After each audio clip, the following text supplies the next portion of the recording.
24শে December সকালবেলা ঘুম থেকে উঠে আমি রেডি হয়ে গেছিলাম, কারণ আমার ছিল সেদিনকে West Bengal primary TET exam.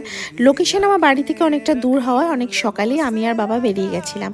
Exam খুব একটা ভালো না হওয়ায় বিকেলবেলায় বাড়ি এসে মনটাও ভালো ছিল না, তাই খাওয়া দাওয়া করে আমি বিকেলবেলায় ঘুমিয়ে গেছিলাম। ঘুম থেকে উঠে দেখি আমাদের বাড়িতে কে এসছে।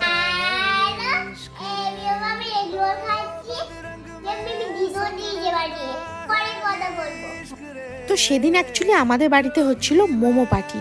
এই মোমো পার্টি কিন্তু আমরা বাজারে কেনা মোমো দিয়ে কখনোই করি না, আমরা বাড়িতেই নিজে হাতে মোমো বানিয়ে এই মোমো পার্টি করি। কারণ এই মোমোর ভেতরে যে স্টাফিংটা আমার মা বানায় সেটা আমাদের সবার ভীষণ প্রিয়। তো মোমো টোমো বানিয়ে স্টিম করতে প্রায় অনেকটাই দেরি হয়ে গেছিলো। তো মোমো স্টিমে বসিয়ে দেওয়ার পর ওয়েট করছিলাম কখন মোমো হবে। তো এই দেখো মোমো, যার সাথে আমি নিয়েছিলাম পুদিনার চাটনি, ধনেপাতা চাটনি আর মেয়োনিজ।